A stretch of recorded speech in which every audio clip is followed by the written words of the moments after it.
it's me, MC of Healthy by George. And this is Sunday night's my weight loss journey update while I'm taking the GLP-1 drug Tirzepatide. And I have to say this past month has been amazing.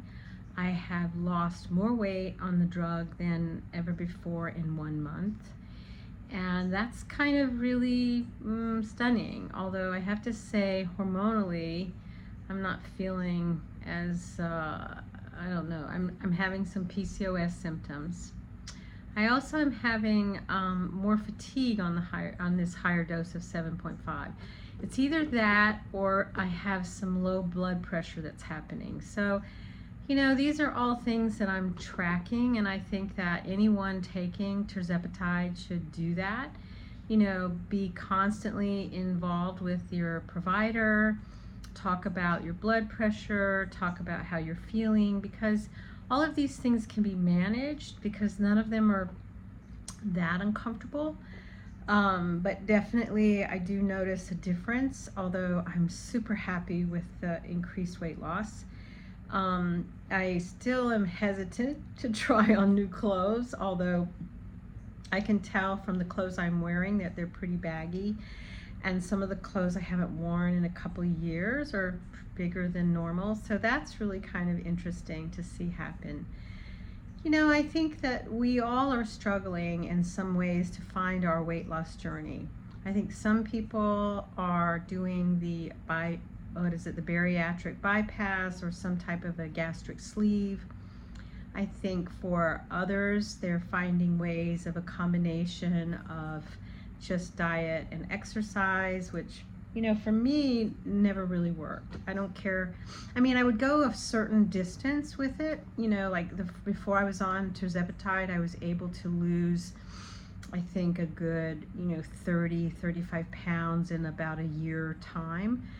But, you know, once I hit that kind of wall of eating about 14 to 1500 calories and exercising, I couldn't get any further. It was sort of like stuck.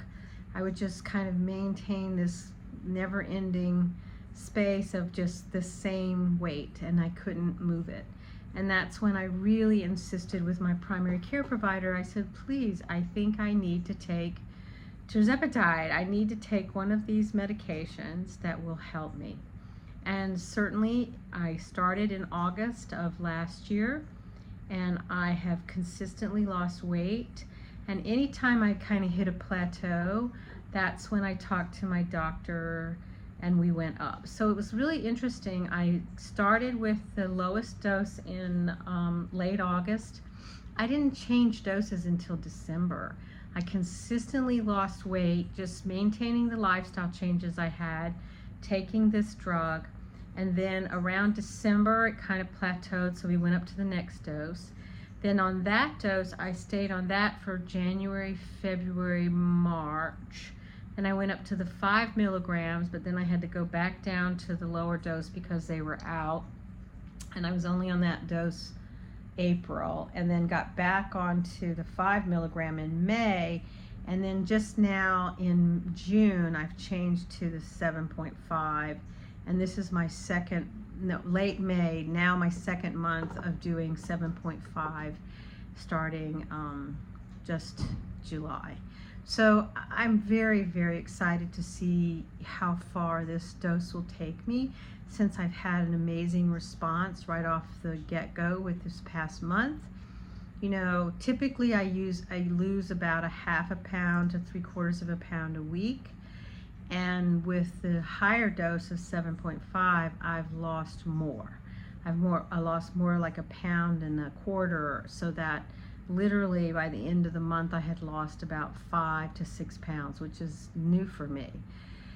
Meanwhile, I continue to reinforce, my lifestyle changes, eating more protein, which is a challenge. Although recently I've been able to add, put cottage cheese in my scrambled eggs and eat some protein drinks with some of my breakfast, so that I'm getting in 40 to 50 grams first thing in the morning, or that first meal, so that I don't have to work so hard in the later day. The fruit has kept me so satisfied with my sweet tooth, so that's been good. And then I made a protein bread last night, and that turned out pretty good.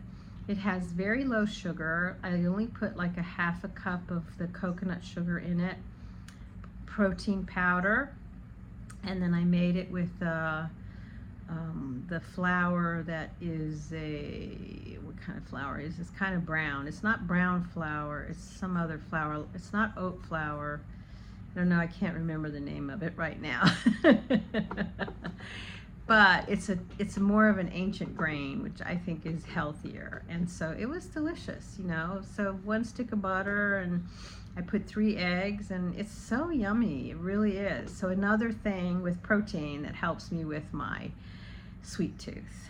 I think that all of us need to just think about how when we are overweight for so long, for myself especially, it's not just about losing the weight. There is this perception of ourselves. I know for me, there's this perception of myself as always being a heavy person.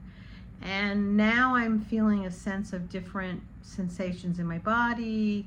I'm recognizing how my clothes are fitting differently.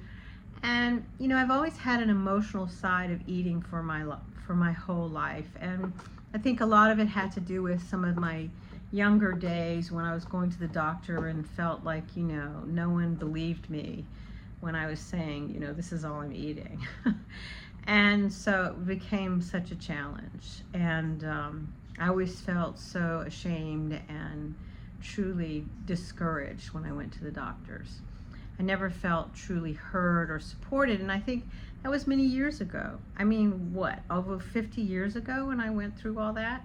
So, you know, medicine has changed a lot. We now know that this is more complicated, and, you know, I look at some of my family history. I had an aunt who's truly struggled and with weight her life, and my mother's family didn't really have any weight issues. I think they had other things, but not weight. And so, in fact, they kind of have a high metabolism. You know, many of them kind of eat what they want, and they don't have any trouble with weight. So, you know, I think there's this complexity with weight that people, especially some of the gurus out there, believe that it's all about lifestyle. It's all about you just have to have the proper nutrition, and you need to be doing all of the correct, you know, exercising. And, you know, something, I could do all of that and nothing would change my weight, nothing. I think that, you know, maybe something severe, like maybe changing my muscle density, but I don't think I had the knowledge to do that. That might have been something, and I'm looking at that now. How can I really truly change the kind of nature of my muscle mass by being more intentional? And I think that's really key. I don't want to lose muscle as I'm on this drug any longer. I want to maintain muscle. So one of the things I'm really looking at is having another DEXA scan where I have my muscle, fat, because there's brown and white fat, and my bone density all looked at, so that I have a better informed idea of really what my skeletal muscle is like. And I can be more intentional and also keep me very motivated to keep going after some muscle building. You know, I did some major weightlifting this past week, which was not easy, but I did it. And I'm a little sore, but not terrible. And I'm doing some resistant bands today, walking my walk. And I continue to explore all my options. So how are you managing your weight loss journey? Or how are you just looking forward to growing older as healthy as you can as we work towards that idea of functional bodies and mind and spirit as we get older? Be well, my friends. We have this one precious life. So check me out every Sundays and Thursdays. Sundays I talk about my weight loss journey. And on Thursday, I'm going to be talking about the ability of having cupping and dry needling and some rehab activities as ways to help with chronic pain. So check it out on Thursday, and in between, just keep thinking about those things that make us as healthy as we can. Be well, my friends. This is MC of Healthy by George. Bye-bye.